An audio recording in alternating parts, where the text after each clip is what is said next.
Everybody, welcome back to the channel for another flea market finds video. This is going to be picks from the July 13th, 2021 Brimfield Antique Flea Market. This is going to be day one that I went out, and we'll start right off, jump right into it here.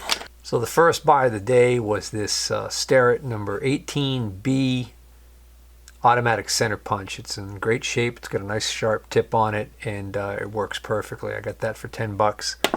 Next was this nice little square. When I first saw it, I hoped it was a Starrett or Brown and Sharp. It's a Lufkin, but still a nice little square, and I only had to pay 8 bucks for it. And then what trip would be complete without me getting at least one more of these brass Eagle oil cans, and this is a number 66. It's in great shape, and I scored this for 5 bucks. Next dealer I hit, I ended up buying these 3 Starrett center gauges.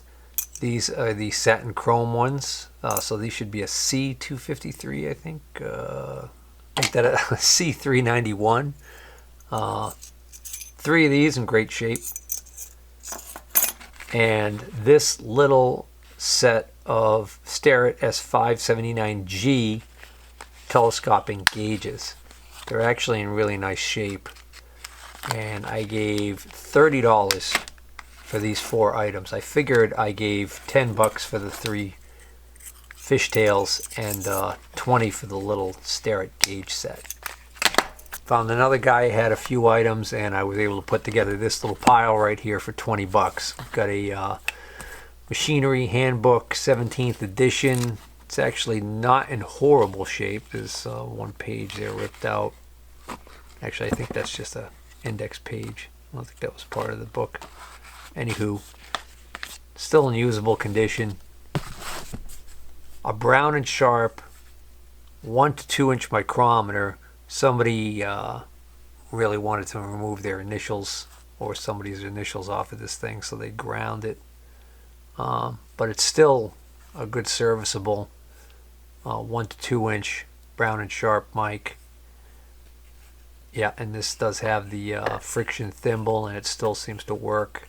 And this nice little hand vise, it's funny, this had a price of 15 bucks on it. But like I said, I got basically all 3 of these items for 20.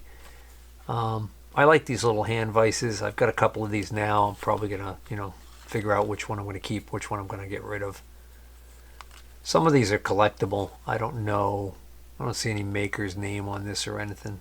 So it's just a good usable little hand vise. These are great for holding small pieces when you're hand grinding them at the, at the bench grinder.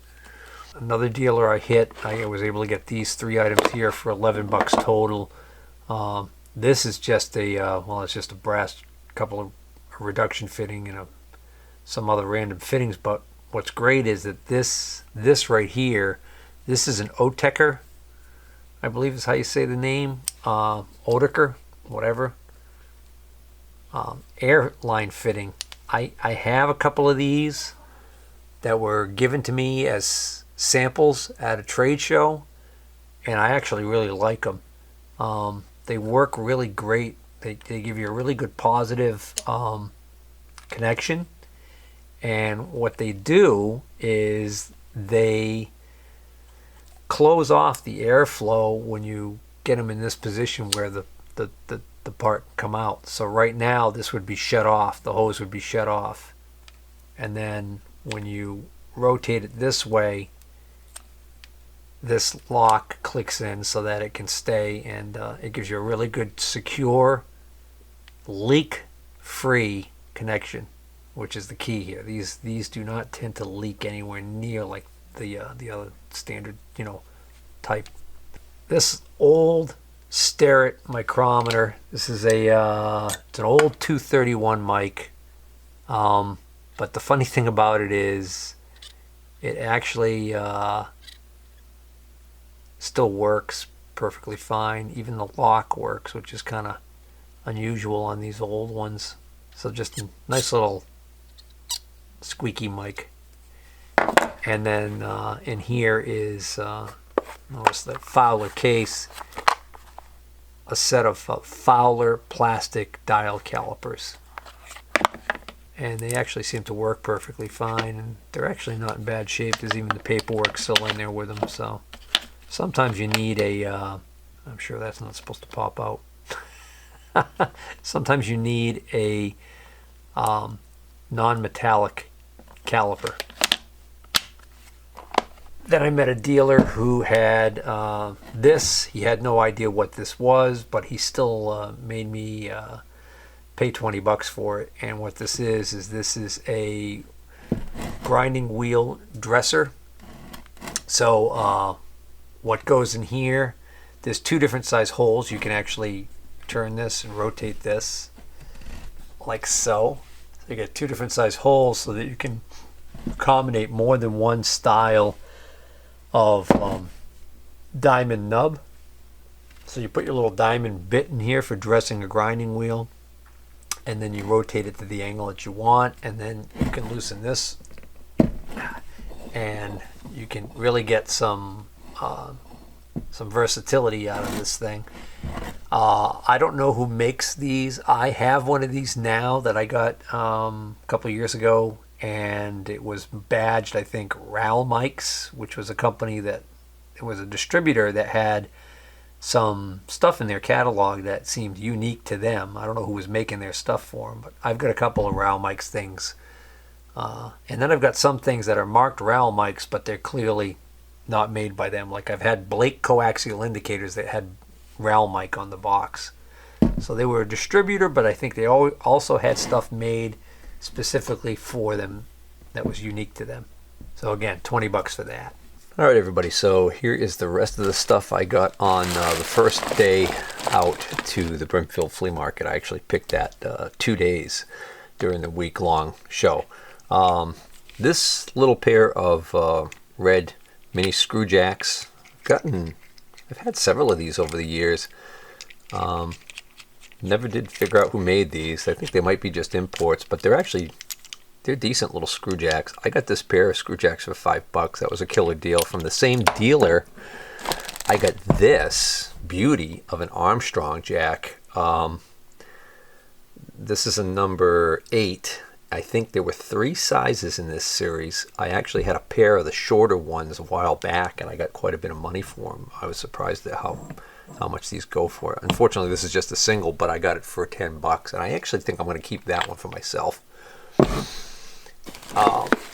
And then a dealer who had mostly tools had this, and he was kind of a little higher on some of his prices, but I was able to convince him to sell me this Starrett bore gauge in the original old Starrett box for $15 because I showed him that it is not working. So the way this is supposed to work, these are the contact surfaces here. A little mild rust on them. And then this is the actual where the probe's supposed to go, which is here in the box. All right, so this goes in here. Yeah, it probably needs to be cleaned. There we go. All right, so this goes in like this. And then the idea is, this is for cylinders. So, matter of fact, I have another one of these that's in an old Starrett engine kit, they call it, which is like for a mechanic. So it's got this long rod so you can reach down. And this is for checking bores for roundness. But when you push this right here, that indicator is supposed to move. And it does not at all. So something is, unfortunately, something is amiss in there. So I'm going to see whether or not, I don't know if I'm going to try and take it apart or not.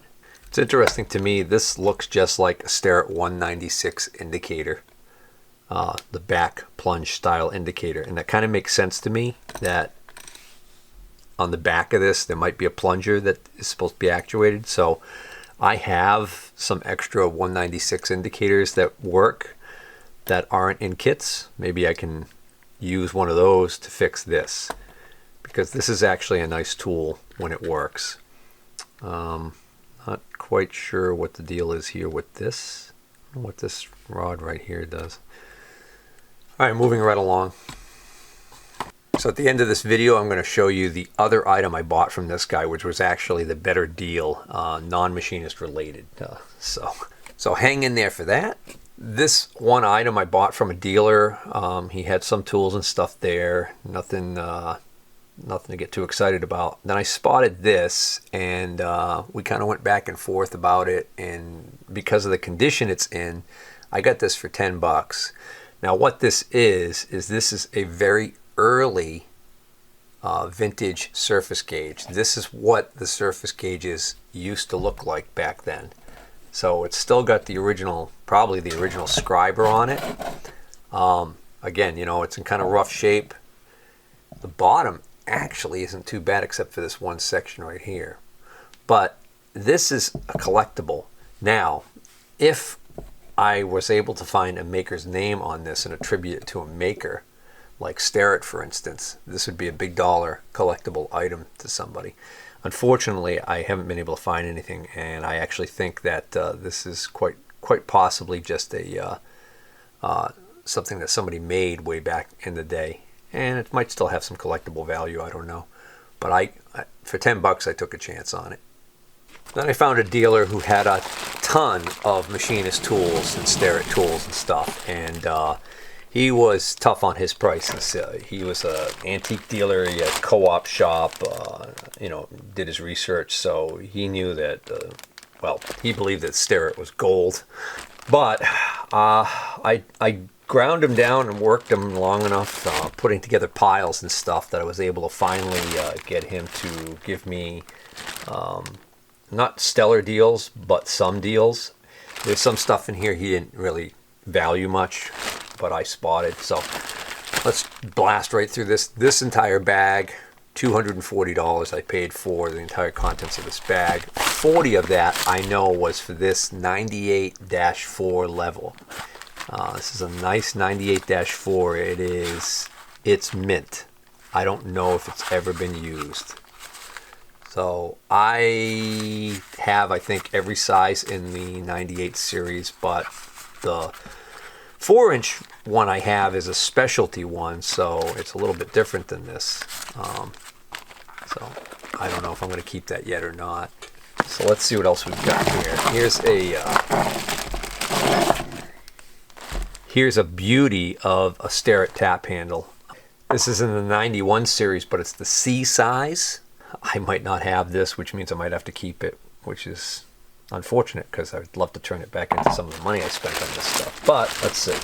Oh, this this is a edge finder, magnetic. This is the double one. This is an SPI chair style, machinist chair style edge finder. And what apparently happened was, I don't know what was on this, but the foam that was in here completely dissolved.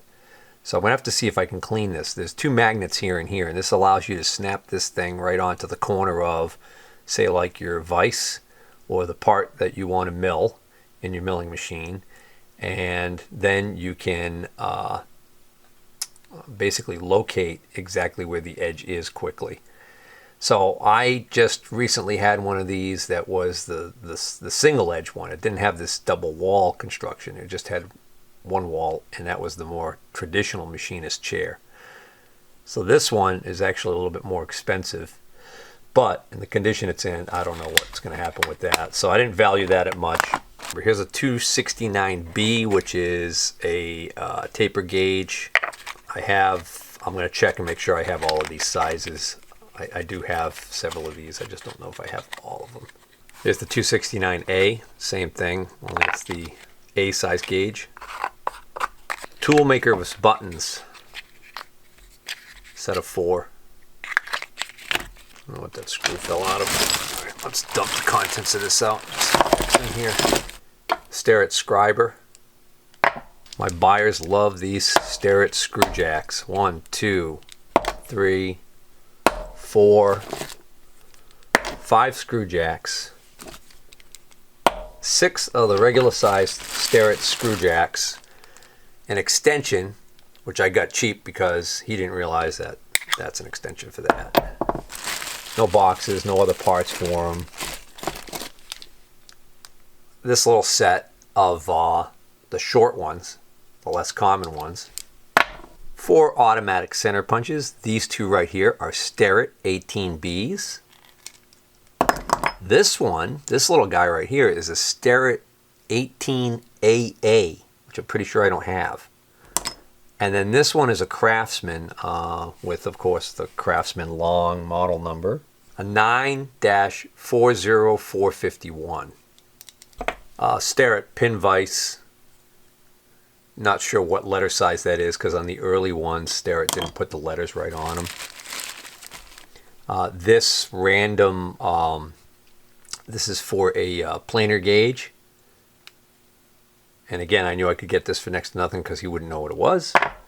And this is a nice little Starrett 289A rule attachment. This allows you to take a 2 rules and put them together and make like a large square. And then these babies right here, these are nice. A lot of people mistakenly call these vices, small little vices. And what these in fact are, these are tool maker's clamps. That's what Starrett calls these. So the problem with these is that, and I looked high and low. These are both number 160s. So the problem with these is that they're missing parts. So what's supposed to come in the kit, if I recall correctly, is you're supposed to get this little part right here, and then I believe there was also an auxiliary block that came with these. In other words, usually I don't have one because I sold it, but there's a large block that usually goes in here, and that unfortunately was nowhere to be found. So that one is still usable the way it is. That one, somebody's gonna have to make themselves a little block to go in there. So I don't know. These would be good money if it wasn't for that. So it's gonna be a little tight, especially if I take out a couple of these items and keep them for myself. Not gonna make a lot of money on this. I'm gonna make a few bucks on, a couple bucks here and there, and a few bucks on these things, and it'll total out. And if I'm lucky, I'll pay for my keeper items with what I profit on the rest of it. All right, so next item, non-machinist related. Went into a dealer's tent and spotted this D104 microphone.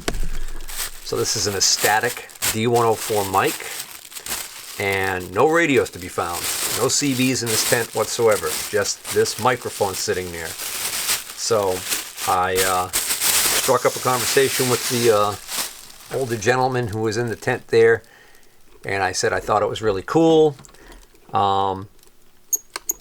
And I forgot what he was asking for it, but I ended up getting this for 20 bucks.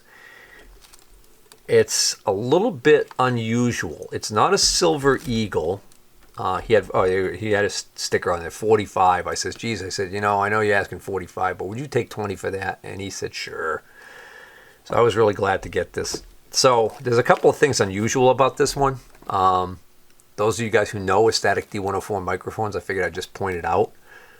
Of course, it's got just a choker, no smiley bar down here, which that's not the unusual thing. What's unusual about it to me is this decoration, this molding around the base,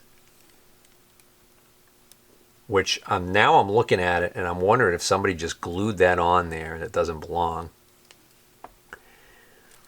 I love that it's got her, all right, I know it was a woman because look it's got her call sign, KGT0201. Yes, back in the day, you actually had to have a license issued by the FCC, or you were supposed to have a license issued by the FCC to use a citizens band radio, and those are the call letters.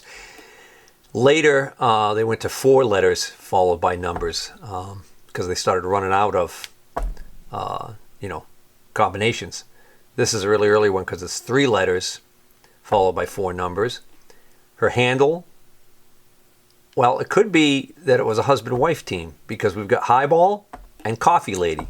So I figured Coffee Lady was the Mrs. and maybe Highball was the Mr. And then they stuck a couple of these little stickers on here.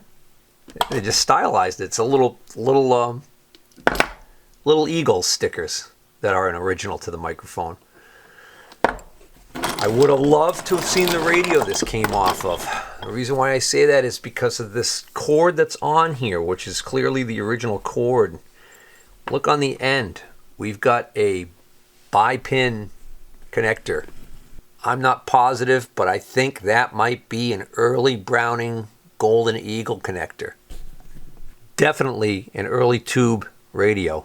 And one last unusual thing about this D104 I've never seen on a static D104 before. There is a jack on the back here, and I have no idea what it's for. Looks like a 3.5 millimeter jack. I don't know what the purpose of that is. So I don't know if somebody modified this or what, but on the bottom here, there's a hole right here. And on some static microphones, when you look through this hole, you see a little potentiometer you can adjust with a screwdriver, and that's the gain on the pre-amplified models. I don't see anything through this hole. I can just see some wiring. I think this is a non-amplified D104, which was not uncommon on some of the units that were on that were put on microphone that were used on radios that did not need that much gain at the input stage. They had enough gain already, is what I'm saying, and these would tend to overdrive them. So kind of a neat old CB thing. But let me show you what I got out of that tool picker's tent. If you like CB stuff, give me a second to clear off the bench and I'll show you something really cool. And one last thing about this, it is clearly marked that it's just a D104. No unusual letters or anything to indicate anything else about it.